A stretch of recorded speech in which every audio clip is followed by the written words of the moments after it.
কেউ যদি আল্লাহর সাক্ষাৎ চায়, আল্লাহর সাক্ষাৎ সে ভালোবাসে, তাহলে আল্লাহ সুবহানাহু ওয়া তাআলা তার সাক্ষাতের অপেক্ষায় থাকেন। একবার চিন্তা করে দেখেছেন, আপনার রব, তিনি যিনি আপনাকে সৃষ্টি করেছেন, সব কিছু তিনি বানিয়েছেন, তিনি আপনার জন্য সাক্ষাতের অপেক্ষায় আছেন যে কখন আমার ওই বান্দা আসবে, কখন ওর সাথে আমার সাক্ষাৎ হবে। তিনি ভাবছেন ফামান কানা ইয়ারজু লিকা রাব্বিহি ফালইআমাল আমালান সালিহা ওয়ালা ইউশরিক বিইবাদাতি রাব্বিহি আহাদা। আপনার রব আপনার সাক্ষাতের জন্য অপেক্ষা করছেন। তিনি আপনার, যখন আপনাকে তিনি দেখবেন, তখন তিনি আপনাকে বলবেন আইনাল মুতাহাব্বুনা ফিহি, কারা আমাকে ভালোবাসতো, আমার জন্য অন্যদিকে ভালোবাসতো, তাদেরকে আপনাকে তিনি ডাকবেন এবং আপনার রবকে আপনি দেখতে পাবেন। একবার ভাবেন তো, তাকে আপনি দেখতে পাবেন, আপনি তার দেখার প্রত্যাশায় আপনি আছেন। এই সুখ, এই শান্তি একজন মানুষ যদি অনুভব না করে, তাহলে তিনি কিভাবে জান্নাতের প্রত্যাশা করেন? আপনাকে তো দুনিয়ায় জান্নাত উপলব্ধি করতে হবে আখিরাতের জান্নাতে যাওয়ার জন্য। দুনিয়ার জান্নাতকে কেউ উপলব্ধি না করলে কেউ আখিরাতের জান্নাত প্রত্যাশা করতে পারে, চিন্তা করতে পারে। দুনিয়ার জান্নাত কোথায়? দুনিয়ার জান্নাত হচ্ছে যিনি দুনিয়াকে সৃষ্টি করেছেন তার জিকিরে, তার ফিকিরে। একজন মুমিনের জীবন কেবল দুটি জিনিসের মধ্যে চলে, একটা হলো জিকির, জিকরুল্লাহ, আর একটা হলো ফিকরু খালকিল্লাহ, আল্লাহ জিকির এবং আল্লাহ সুবহানাহু ওয়া তাআলা এর সৃষ্টির জিকির, আল্লাহ সুবহানাহু সৃষ্টির ফিকির। আল্লাহ সুবহানাহু ওয়া তাআলার সৃষ্টির দিকে তাকিয়ে ইন্না জাআলনা মা আলাল আরদি যিনাতাল লাহা লিনাবলুয়াহুম আইয়ুহুম আহসানু আমালা ওয়া ইন্না লাজাইলুনা মা আলাইহা সাঈদান জুরুজা। আল্লাহ সুবহানাহু ওয়া তাআলা বলেছেন, এই পৃথিবীর আমি সব কিছু, আসমান এবং জমিন যা আছে, আমি খুবই সুন্দর করে সৃষ্টি করেছি, খুবই সুন্দর করে। কিন্তু এই সৌন্দর্যের দিকে তাকিয়ে আপনি কাকে খোঁজেন? এই সৌন্দর্যের দিকে তাকিয়ে আপনি কি স্রষ্টাই খুঁজেছেন? যিনি এত সুন্দর করে সৃষ্টি করলেন, তিনি কত সুন্দর, তিনি কত সুন্দর হতে পারেন, সেই তাকে কি আমরা এর মধ্যে খুঁজে পেয়েছি কিনা? এই কারণে আল্লাহ সুবহানাহু ওয়া তাআলা বলেছেন যে একদল লোক, তারা ইন্না ফি খালকিস সামাওয়াতি ওয়াল আরদ লা আয়াতিন লিউলিল আলবাব আল্লাযীনা ইয়াযকুরুনা আল্লাহা কিয়ামান ওয়া কুউদান ওয়া আলা জুনুবিহিম ওয়া ইয়াতাফাক্কারুনা ফি খালকিস সামাওয়াতি ওয়াল আরদি রাব্বানা মা খালাকতা হাযা বাতিলান সুবহানাকা ফাকিনা আযাবান নার। দেখেন তো আপনি আয়াতের একটা অংশে আল্লাহ তাআলা বললেন আসমান এবং জমিনের দিকে তাকায় এবং তাকিয়ে সে বলে মা খালাকতা হাযা বাতিলা, আল্লাহ এমনি আপনি এগুলো বানান নাই। আপনি ওগুলোর ব্যাপারে বলছেন আল্লাহ এমনি আপনি ওগুলো বানান নাই। তাহলে আপনি কেমনি মনে করেন যে আপনাকে আল্লাহ তাআলা এমনি বানিয়েছেন? আপনি কিভাবে মনে করেন ওগুলো তো আল্লাহ এমনিতেই সৃষ্টি করেননি? সেই উপলব্ধি যখন একজন মানুষের হয় এবং তখন তিনি বলেন সুবহানাক, আল্লাহ আপনার যথাযথভাবে। সুবহানা মানে কি? What is the meaning of সুবহানা? সুবহান মানে হচ্ছে আল্লাহ সুবহানাহু ওয়া তাআলা সকল অপূর্ণাঙ্গ থেকে আল্লাহ তাআলা মুক্ত।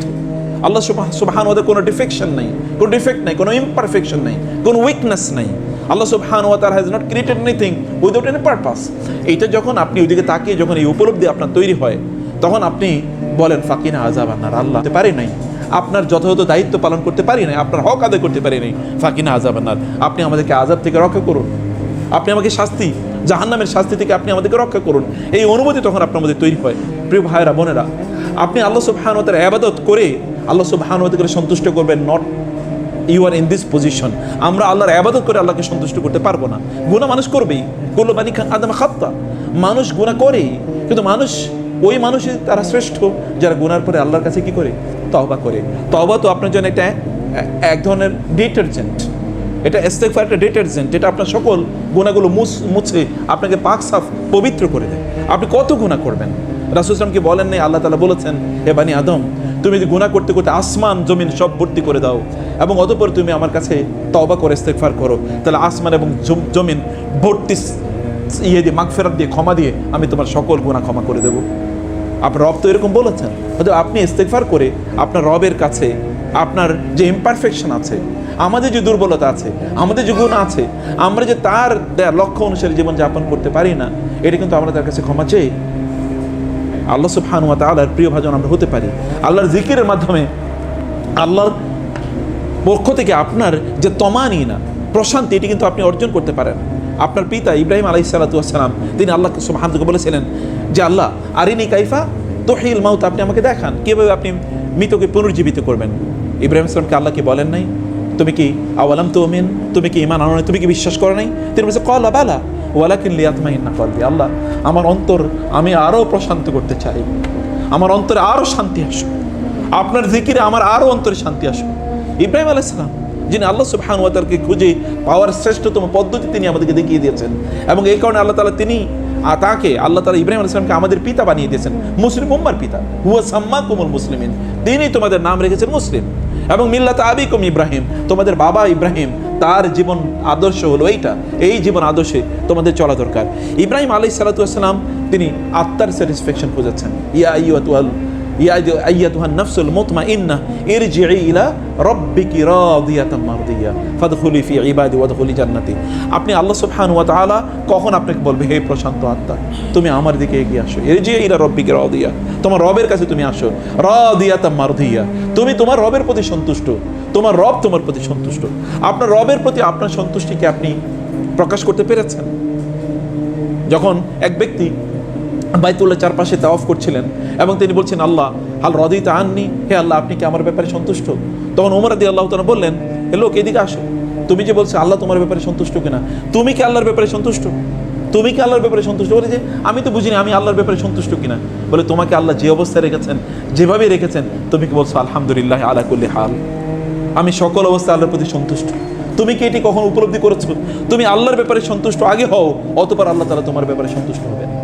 প্রিয় ভাইরা, আল্লাহ সুবহানাহু ওয়া তাআলাকে আপনার অন্তরে ধারণ করা দরকার। আল্লাহ সুবহানাহু ওয়া তাআলা তিনি আপনার অন্তরের দিকে তাকান, তিনি আপনার কাজের দিকে তাকান না। আপনার ইবাদতের মাত্রা কত বেশি, এটার দিকে আল্লাহ তাআলা তাকান না।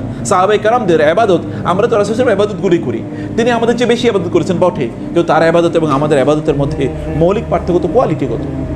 সাহাবায়ে কেরাম ইবাদতের মধ্যে আমাদের ইবাদতের মৌলিক পার্থক্য তো কোয়ালিটিগত। তারা নামাজে দাঁড়ালে তাদের শরীরে যদি তীর বিদ্ধ হতো, এগুলো খোলা হতো, তারপরে তারা উপলব্ধি করতে পারতেন না। আর আমরা দুরাকাত নামাজের প্রথম রাকাতে কি পড়ি, সেটাই দ্বিতীয় রাকাতে আমাদের মনে থাকে না।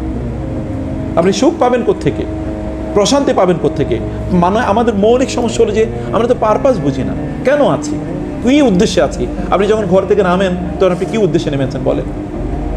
আপনি যদি ওই উদ্দেশ্যে, আপনি যখন নামাজে যান, মসজিদে যান, তখন যদি আপনার এই অবস্থা থাকে যে আমি আমার রবকে স্মরণ করতে যাচ্ছি, কেন 5 ওয়াক্ত নামাজ তিনি আমাদের জন্য ফরজ করেছেন? কেন আপনার রাসূল এই কথা কি বলেন নাই, ও জুইলাত কুররাতু আইনি ফিস সালাহ, আমার অন্তরের শান্তি, আমার চোখের প্রশান্তি নামাজের মধ্যে আছে?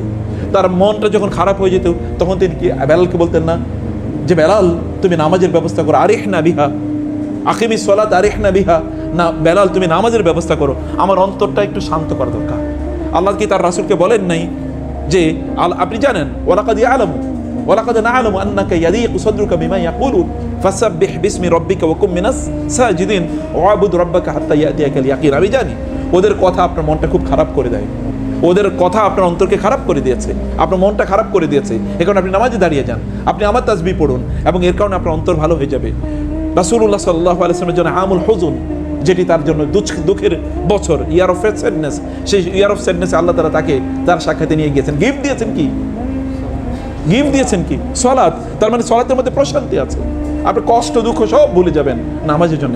5 বার আপনার রব তিনি আপনাকে ডেকে নেন তার সাক্ষাতে, আপনি তার স্মরণ করলে আপনার সকল কষ্ট দূর হয়ে যায়। আপনি 5 বার পৃথিবীর কোনো প্রেসিডেন্টের কাছে যদি যাওয়ার সুযোগ পান, তাহলে আপনি চিন্তা করে দেখেন তো কি হতে পারে। পৃথিবীর কোনো প্রেসিডেন্টের কাছে 5 বার আপনার অ্যাক্সেস আছে, কার অ্যাক্সেস আছে এরকম? আর আপনার প্রতিদিন তার সামনে দাঁড়ানোর অ্যাক্সেস আছে, এবং সেখানে আপনি যা বলেন তা তিনি মনোযোগ দিয়ে শোনেন। আল্লাহ রাসূল বলেছেন, ইযা কামা আহাদুকুম ইলা সলাতি ফাইন্নাহু ইউনাজি রাব্বাহু আকরাবু মা ইয়াকুনুল আবদু মিনার রাব্বি ওয়া হুয়া সাজিদুন ফায়াকসিরু ফিহি দুআ। যখন কোনো বান্দা নামাজে দাঁড়ায় তখন সে আল্লাহর সাথে কথা বলে। আপনি যখন বলেন, রাসূল সাল্লাল্লাহু আলাইহি ওয়াসাল্লাম বলেছেন, আল্লাহ তাআলা বলেন, কাসামতু সলাতা বাইনি ওয়া বাইনা আবদি নিসফাইনি ওয়া লি আবদি মা সাআলা। আমার বান্দা যখন নামাজে দাঁড়ায় তখন আমি ওই নামাজকে তার মাঝে এবং আমার মাঝে অর্ধেক অর্ধেক ভাগ করে নিই, অর্ধেক ওর জন্য, বাকি অর্ধেক আমার জন্য। যখন আমার বান্দা বলে আলহামদুলিল্লাহি রাব্বিল আলামিন, তখন আমি বলি আমার বান্দা আমার প্রশংসা করেছে। যখন বলে আর রহমানির রহিম মালিক ইয়াউমিদ্দিন, তখন আমি বলি আমার বান্দা আমার বন্দেগী করেছে, আমার স্তুতি জ্ঞাপন করেছে। যখন আমার বান্দা বলে ইয়্যাকা না'বুদু ওয়া ইয়্যাকা নাস্তাইন, তখন আমি বলি প্রথম অংশ আমার জন্য, দ্বিতীয় অংশ আমার বান্দার জন্য। এরপর থেকে যখন সে বলতে থাকে ইহদিনাস সিরাতাল মুস্তাকিম একবার ওয়ালাদ-দাল্লিন পর্যন্ত, তখন আমি বলি আমার বান্দা যা চায় আমি তাকে তাই দিয়ে দিলাম। এর তিনি বলেন না 5 ওয়াক্ত নামাজ তো আপনার জন্য, আপনার রবের দরবারে হাজিরা দেয়ারই কেবল না, আপনার রবের দরবারে আপনার সব কিছু পাওয়ার এবং চাওয়ার সেই অবস্থা। আপনি মনে করেন আপনার রাসূল সাল্লাল্লাহু আলাইহি ওয়াসাল্লাম তিনি গরিব ছিলেন? নো, তার সম্পদের প্রাচুর্য ছিল, কিন্তু এই সম্পদ তিনি কি করেছেন কি? রাসূলুল্লাহ সাল্লাল্লাহু আলাইহি ওয়াসাল্লাম সম্পদ আমাদের জীবনটা এতটা আত্মকেন্দ্রিক, আমরা কেবল সম্পদ উপার্জন করি আমার নিজের জন্যে, আমার পরিবারের জন্যে, অথবা আমার ছেলে মেয়েদের জন্য। এর বাইরে কোনো কিছু নাই, এর বাইরে কোনো চিন্তা নেই। আপনি ডিগ্রি অর্জন করেন কেবল, তাহলে আপনার ইনকাম হবে অনেক বেশি, তাহলে আপনার পরিবার পরিজনকে আপনি সার্ভ করতে পারবেন, আপনার তখন স্যালারি বাড়বে, আপনার তখন ইনক্রিমেন্ট বাড়বে। বাট হোয়াট অ্যাবাউট ইউর মানে serving your creator and serving the creation of your creator? আপনার স্রষ্টাকে আপনি সেবা করবেন, স্রষ্টার সৃষ্টিকে আপনি সেবা করবেন, সেই বিষয় কই? সে মানসিকতা কোথায়? আপনি মানুষকে এমনিতে কোনো মানুষকে ডাক দিয়ে তার সেবা করে দেখেছেন যে সেখানে অন্তরের স্যাটিসফ্যাকশন, যা প্লেজার কেমন আসে? এটা কেবল আল্লাহর জন্য করেছেন, এটা করেই দেখুন না, এটা করেই দেখুন যে আপনার তখন পরিতৃপ্তিটার লেভেলটাকে, আপনি তখন পারপাসফুল লাইফ লিড করছেন। রাসূল ইসলাম বলেছেন, কোন একজন ব্যক্তি সকালবেলা যখন ঘুম থেকে উঠে এবং তার আখেরাত কেন্দ্রিক যদি তার আজকের জীবনটা সাজায়, আজকে আমি যা করব সব কাজ আখেরাত কেন্দ্রিক করব, যদি এটা এই ব্যক্তি করে, তাহলে আল্লাহ সুবহানাহু ওয়া তাআলা এই গোটা দুনিয়া ওই ব্যক্তির পেছনে ঘুরিয়ে দেন। গোটা দুনিয়া এবং ওই ব্যক্তির পেছনে ঘুরতে থাকে। রাসূল ইসলামের পেছনে কি ফেরেশতা এসে, আসমানে ফেরেশতা মানে পাহাড়ে ফেরেশতা এসে বলে নাই, জিবরিল এসে কি বলে নাই, ইয়া রাসূলুল্লাহ আল্লাহ পাঠিয়েছেন আপনি আমাকে অনুমতি দিতে এই উহুদ পাহাড়কে আপনার জন্য স্বর্ণ বানিয়ে দেওয়ার জন্য? অথবা পাহাড়ের ফেরেশতাকে এসে বলেন নাই, আল্লাহ পাঠিয়েছেন কাঁদো খাদো, আল্লাহ পাঠিয়েছেন ইয়া রাসূলুল্লাহ আপনি কেবল অনুমতি দেন এই দুই পাহাড়কে এই জনপদের মানুষের উপর ছুঁড়ে মারি এবং তাদেরকে আল্লাহ তাআলা ধ্বংস করে দেবেন। রাসূলের কাছে কি এই অনুমতি নিয়ে আসেনি? পৃথিবীতে এর চেয়ে পাওয়ার আর কি আছে? যুদ্ধের ময়দানে তার জন্য ফেরেশতা আসেন না? 5000 ফেরেশতা এসেন, 3000 ফেরেশতা এসেন, ও জুনুদান লাম তারাহা। আপনি দেখেন খন্দকের যুদ্ধে আল্লাহ পাঠিয়েছেন কি? আল্লাহ তো পাঠিয়েছেন কেবলমাত্র বাতাস, বাতাস দিয়ে আল্লাহ সুবহানাহু ওয়া তাআলা নাস্তানাবুদ করে দিয়েছেন তাদেরকে, কারণ তাদের পারপাস ছিল আল্লাহ সুবহানাহু ওয়া তাআলার, লক্ষ্য ছিল আল্লাহর। সুলাইমান আলাইহিস সালাতু ওয়াস সালাম তিনি যুদ্ধে যাবেন, যুদ্ধের জন্য 10,000 ঘোড়া প্রস্তুত করেছেন, কিন্তু আল্লাহর জিকির মানে কেবল আসরের নামাজ পড়তে পারেন নাই, এই কারণে 10,000 ঘোড়াকে তিনি জবাই করে ফেলেছেন। এই ঘোড়া আমার দরকার নেই, আমার রবের আমি ইবাদত করতে পারলাম না, আমার এটা আমাকে আল্লাহর ইবাদত থেকে, আল্লাহর জিকির থেকে। কোরআনের সূরাতুস সাদে আছে যে আমার রবে আন যিকরি রব্বি হাত্তা তাওয়ারাত বিল হিজাব, এটা আমাকে আমার রবের জিকির থেকে একটু কিছুক্ষণের জন্য বিরত রেখেছে। এরপরে তিনি এগুলোকে জবাই করে ফেললেন। আল্লাহ তাআলা বললেন, সুলাইমান তুমি যেহেতু ঘোড়াকে আমার পথে জিহাদ করবে, আমার দিনকে প্রতিষ্ঠা করবে, এই জন্য তুমি ঘোড়ার ব্যবহার করতে চেয়েছিলে, কিন্তু এই ঘোড়া তোমাকে কিছুক্ষণের জন্য আমার স্মরণ থেকে বিরত রেখেছিল, এই কারণে তুমি ঘোড়াকে জবাই করে দিয়েছো। এখন আর ঘোড়া দিয়ে তোমার যুদ্ধ করা লাগবে না, এখন তুমি যুদ্ধ করার জন্য বাতাস ব্যবহার করতে পারো, এখন তুমি যুদ্ধ করার জন্য এখন জিনকে ব্যবহার করতে পারো, তোমাকে সকল প্রপার্টি ওউতিতু মিন কুল্লি শাই। তিনি বলেছেন যে আমাকে আল্লাহ সুবহানাহু ওয়া তাআলা সব কিছু দিয়েছেন, সব ক্ষমতা আল্লাহ সুবহানাহু ওয়া তাআলা তাকে প্রদান করেছেন। সম্মানিত ভাইরা, আপনি যখন ঘর থেকে সকালবেলা বের হন, তখন আপনি কেন বের হচ্ছেন? আপনি তো নিটোরে আসেন, কেন আসছেন? আপনি আপনার লক্ষ্য উদ্দেশ্য কি? কেবল কয়টা ইনকাম করা? ইনকাম করার জন্য কি এরকম জায়গায় আসা লাগে? ইনকাম করার জন্য কি এয়ার কন্ডিশনার রুমে থাকা লাগে? ইনকাম করা কি এত দূরে আসা লাগে? না, আসা লাগে না। আপনাকে নিশ্চয়ই এগুলো প্রত্যেকটার পেছনে একটা নির্দিষ্ট বড় একটা লক্ষ্য আছে। আল্লাহ আপনাকে পাঠিয়েছেন বিশাল একটা বড় দায়িত্ব, যেটা ইস্তিখলাফ, লাস্তাখলিফান্নাহুম ফিল আরদি কামা ইস্তাখলাফাল্লাযিনা মিন ক্বাবলিকুম। আল্লাহ সুবহানাহু ওয়া তাআলা আপনাদেরকে এই জমিনে দায়িত্ব দিয়েছেন। আমরা কেবলমাত্র খাই, দাই এবং ঘুমাই, আমাদের জীবনটা যেন এমন না হয়ে যায়। তাহলে আমাদের জীবনের সাথে প্রাণীর জীবনের পার্থক্য কি বলেন? এই যে পশু পাখির জীবনের মধ্যে জঙ্গলে যে প্রাণীগুলো বসবাস করে, বা গরু ছাগল যদি আমি আরও ল্যাঙ্গুয়েজে বলি, এদের মধ্যে পার্থক্য, ওরও তো খায় দেয় এবং ঘুমায়, এবং আমাদেরকে কেবল খাওয়া দাওয়া এবং ঘুমানো, এটুকু কেবল আমাদের কাজ। ওদের একটা স্কিল আছে, সেই স্কিলটা হয়তো বা হিউম্যান স্কিল না বটে, কিন্তু তার জন্য তো স্কিল আছে। তাহলে আমার এবং তার মধ্যে পার্থক্য কি? আমার তো একটা গ্রেটার পারপাস আছে আমার জীবনের, ওর কোনো পারপাস নাই, ওর কোনো জবাবদিহিতা নেই, কারণে পারপাস যেহেতু নাই, জবাবদিহিত নাই। আপনার পারপাস আছে, এবং for every action and reaction আপনাকে অবশ্যই জবাবদিহিতা আসতে হবে। ফামান ইয়ামাল মিসকালা যাররাতিন খায়রান ইয়ারা ওয়া মান ইয়ামাল মিসকালা যাররাতিন শাররান ইয়ারা। প্রত্যেকটি মুহূর্তে আপনি আল্লাহ সুবহানাহু ওয়া তাআলা কেন আপনাকে সৃষ্টি করেছেন এবং আপনি যে কাজটি করছেন সেই কাজটি আপনি কেন করছেন, এই জিনিসটি আপনার নিজকে আপনি জিজ্ঞাসা করা দরকার। এটা যদি আপনি জিজ্ঞেস করতে পারেন, তাহলে আপনি দেখবেন আপনি কেন খাচ্ছেন। ওমর রাদিয়াল্লাহু আনহু বলতেন যে যখন তিনি খেতেন তখন তিনি বলতেন, লিমা তাক আকালতা ইয়া ওমর, তুমি কেন খাচ্ছ, তুমি খাচ্ছ কেন? এই কারণে তিনি খাবারের ব্যাপারে তিনি জিজ্ঞেস করতেন, এবং এই কারণে তিনি একবার তার ছেলেকে আব্দুল্লাহ ইবনে ওমরকে তিনি দেখলেন, আব্দুল্লাহ ইবনে ওমর যাচ্ছেন, কোথায় যাচ্ছ? বাজারে যাচ্ছে। কি কারণে? মাংস কেনার জন্য। কেন? বলে খাবো, একটু মনে চাইছে। তার মানে কি, তোমাদের যখন মনে চায়, যাই মনে চায় তাই করো, তোমার যা মনে চায় তা করো। এটা কি আল্লাহ চান নাকি চান না, এটা কি জিজ্ঞেস করো নি? ওমর রাদিয়াল্লাহু বাজারে গিয়ে দেখলেন সবচেয়ে নাদুস একটা কি উট বাজারে বিক্রি হচ্ছে। বলে উটটা কার? বলে আব্দুল্লাহ। কোন আব্দুল্লাহ? আর আপনার ছেলে আব্দুল্লাহ ইবনে ওমরের, আমিরুল মুমিনের ছেলে। লোকেরা বলছে এটা আমিরুল মুমিনের ছেলে, আব্দুল্লাহকে ডাকো। আব্দুল্লাহ, এই ওটা তো তাজা কেন? সবার চেয়ে বেশি তাজা এটা। বলে বাবা, এটা তো আমার উট, আমি এটা খুব যত্ন করি। তুমি এটা কবে কিনেছো? বলে এটা আমি অনেক আগে কিনেছি এবং তারপরে এটা আমি যত্ন করি। এটাকে বিক্রি করে দাও, এবং যেই টাকা দিয়ে তুমি কিনেছিলে ওই টাকা রেখে বাকিটা তুমি বাইতুল মাল এটা দিয়ে দেবে। বলে বাবা এটা তো আমার। বলে না, এমনকি হয় নাই, এমনকি হতে পারে না যে তুমি যখন এটা কিনেছো, কেনার পরে এটাকে যখন তুমি চারণভূমিতে পাঠিয়েছিলে তখন লোকেরা বলেছে ওটা তো পাবলিক চারণভূমি, সাধারণ মানুষের। তখন হতে পারে যে লোকেরা বলেছে আমিরুল মোমেনের ওট, আমিরুল মোমেনের ছেলের ওট, অতএব তারা হয়তো বা সবচেয়ে ভালো ঘাসের জায়গাটা বা খাবারের জায়গাটা ছেড়ে দিয়েছিল। এরকম কি এটা হতে পারে না? এমন হতে পারে, সম্ভাবনা আছে। অতএব মানুষের কিছু সম্পদের কিছু তুমি বা পাবলিক প্রপার্টি কিছু তুমি একটু বেশি গ্রহণ করেছো, এই কারণে এটি তুমি গ্রহণ করা তোমার জন্য জায়েজ হবে না। তুমি এটা বিক্রি করে দাও, যেই টাকা দিয়ে তুমি এটা কিনেছো ওটাই তোমার ক্যাপিটাল। এর বাইরে তুমি 1 পয়সা নিতে পারো না, বাকিটা তুমি আল্লাহর রাস্তায় দান করে দাও। এটা কেমন মানুষ?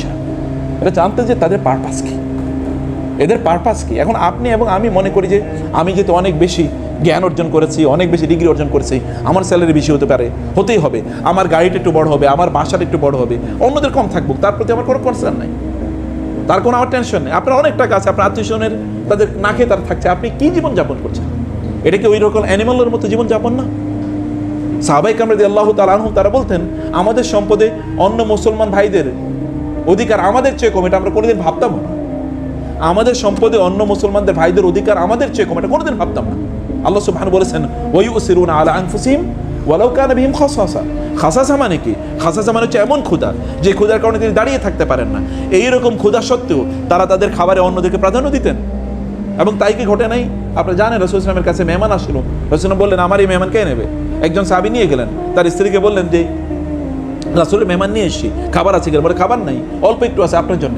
ঠিক আছে, এটা মেহমানদেরকে দিয়ে দাও, আমার বাচ্চাদেরকে ঘুম পাড়িয়ে দাও। বাচ্চারা কি খাবে? ওদেরকে ঘুম পাড়িয়ে দাও, মেহমানকে খাবার দাও, এবং তুমি মেহমানকে যখন খাবার দেবে তখন আলোটা নিভিয়ে দেবে, পাতিলগুলো কাছে নিয়ে আসবে, পাতিলগুলো টুংটাং করে আওয়াজ করো, যেন মেহমান বোঝে যে আমরা খাচ্ছি, তাহলে মেহমান পরিতৃপ্ত করে খাবে। তারা না খেয়ে ঘুমিয়ে পড়লেন, এই পুরো পরিবার। সকালবেলা রাসূল বললেন ফজর নামাজের পর, ওই অমুক কই, তুমি এবং তোমার স্ত্রীর গতকালের আচরণ দেখে তো আল্লাহ হেসে দিয়েছে, আল্লাহ হেসে দিয়েছে তোমাদের আচরণ। আল্লাহ সুবহানাহু ওয়া তাআলা তাদের ব্যাপারে বলবেন না রাদিয়াল্লাহু আনহুম ওয়া রাদু আন? তাদের ব্যাপারে না বলে কার ব্যাপারে বলবেন?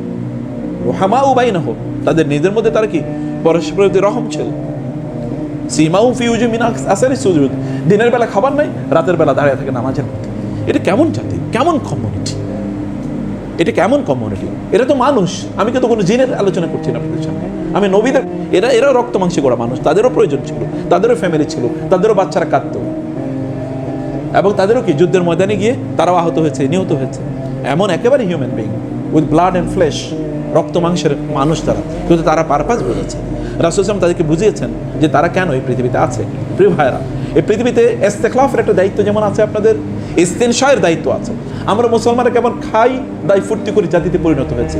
মানবতার জন্য আমাদের পূর্বপুরুষদের অনেক কিছু ছিল, কিন্তু আমাদের কি আছে বলেন? মানব জাতির জন্য আমরা কি করেছি? এই ফ্যানের নিচে আছে, এটাও অমুসলমানদের তৈরি। এসির নিচে আছে, তাও মুসলমানদের তৈরি। ক্যামেরা তাও মুসলমানদের তৈরি। আপনার মোবাইল তাও অমুসলমানদের তৈরি। সব ওরাই তৈরি করছে, এবং এগুলো দিয়ে আমরা এখন ওগুলোর মধ্যে আমরা নিমজ্জিত হয়ে আছি। না, আমরা মানবতার জন্য করছি কি?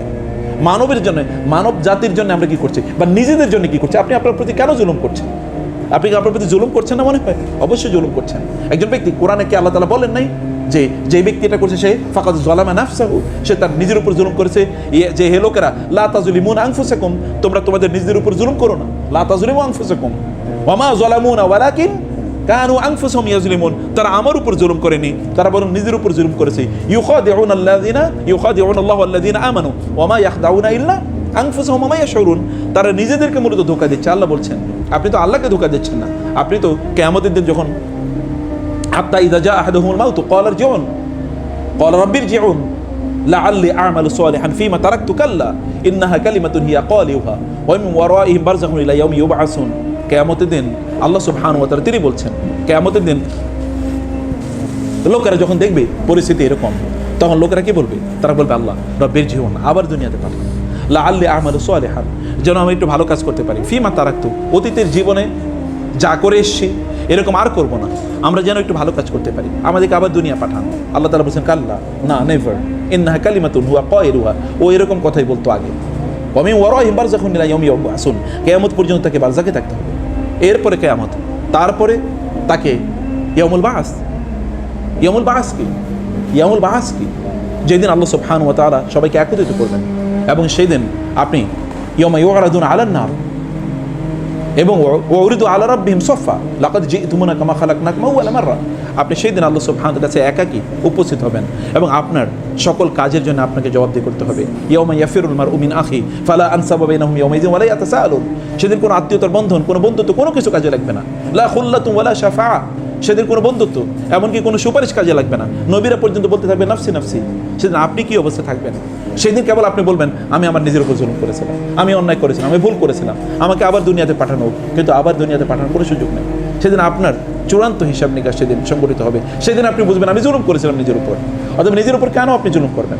যে ব্যক্তি অন্যায় করে সে কার উপর জুলুম করে? যারা এতদিন মানুষের উপর অন্যায় করেছিল তারা কার উপর জুলুম করেছে? তারা নিজের উপর জুলুম করেছে। এখন তারা নিজেরা কোথায়? যারা এত ক্ষমতাশালী ছিল তারা কই? ফেরাউন কি তার নিজের উপর জুলুম করে নাই? ও লোহিত সাগরে নিমজ্জিত হয়েছে তার অপরাধে। নাহলে সে কেন? সে তো মিশরের সম্রাটই থাকতে পারে। সে তো বলতে পারতো বনী ইসরাইলের সাথে আমি উত্তম আচরণ করবো, তাদের প্রতি জুলুম করবো না, তাহলে সে সেখানে সম্রাট হিসেবে থাকতে পারে। আবু জাহালকে কেন মারা যেতে হবে? আবু লাহাবরা কেন তাদেরকে আগুনে জ্বলতে হবে? তাদের তো উতবা সাহেবাকে কেন ওই কালিব ওই যে কূপের মধ্যে তাদেরকে মৃত অবস্থায় নিক্ষিপ্ত হতে হবে? কোনো কারণ ছিল না। তাদের নিজের উপর তারা জুলুম করেছে। আমরাও আমাদের নিজের উপর জুলুম করে যাই। যখন অন্যায় করি, আল্লাহর পথ থেকে বিচ্যুত হই, তখন সত্যিকার অর্থে আমাদের নিজের উপর আমরা জুলুম করি, আমরা অন্যায় করি, আমাদের নিজেকে আমরা আগুনের মুখোমুখি করি। এই আগুন, এই জাহান্নামের আগুনকে আপনি কি মনে করছেন? আমরা কি মনে করছি? এটা কি সাধারণ কোনো জিনিস যেটা আমাকে জ্বালিয়ে দেবে? আল্লাহ সুবহানাহু ওয়া তাআলা বলেছেন সেদিন অবস্থাটা হবে এরকম যে যখন এই চামড়াগুলো জ্বলে যাবে তখন এর পেছন থেকে আবার নতুন করে চামড়া গজাবে, যে লিয়াযুকুল আযাব, যেন তারা শাস্তির স্বাদ যেন তারা পেতে পারে। ফুদাল ইবনে আয়াজ রাহিমাহুল্লাহ তিনি যাচ্ছিলেন, এক লোকের জিজ্ঞেস করলেন যে তোমার বয়স কত? বলে 60 বছর। বলে তুমি গত 60 বছর পর্যন্ত আল্লাহর রাস্তায় তুমি দৌড়াচ্ছ? 60 বছর পর্যন্ত আল্লাহর রাস্তায়, আল্লাহর পথে, আল্লাহর দিকে যাওয়ার জন্য তুমি দৌড়াচ্ছ? বলে ইয়া সুবহানাল্লাহ, ইয়ে শেখ আমি তো তাহলে কিছুই করি না, আমি তো বুঝি নাই 60 বছর কীভাবে কাটালাম, কী করলাম।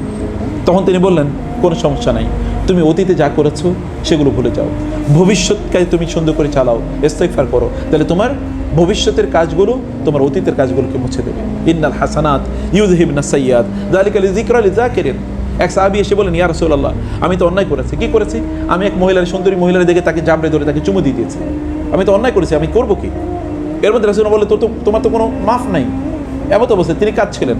কিছুক্ষণ পরে আল্লাহ তাআলা কোরআন আয়াত নাযিল করে দিলেন, আকিমিস সালাতা তারফাইন নাহার ওয়া যুলাফা মিনাল লাইল ইন্নাল হাসানাতি ইউযহিবনাস সাইয়্যাত। তাকে বলেন সকাল এবং সন্ধ্যায় যেন তাই নামাজ আদায় করে, আল্লাহর কাছে ইস্তেগফার করে এবং সে যেন এখন থেকে ভালো কাজ করতে থাকে, তাহলে আল্লাহ তাআলা তার অতীতের গুনাহগুলো মাফ করে দেবেন।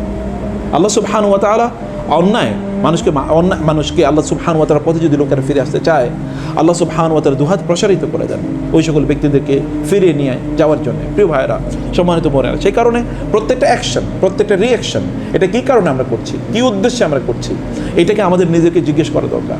আমরা কি এদিকে জান্নাতের দিকে এগিয়ে যাচ্ছি নাকি জাহান্নামের দিকে এগিয়ে যাচ্ছি? আপনার নিজকে প্রতিদিন আপনার জিজ্ঞেস করা দরকার যে আমি জান্নাতের দিকে এগিয়ে যাচ্ছি না জাহান্নামের দিকে এগিয়ে যাচ্ছি।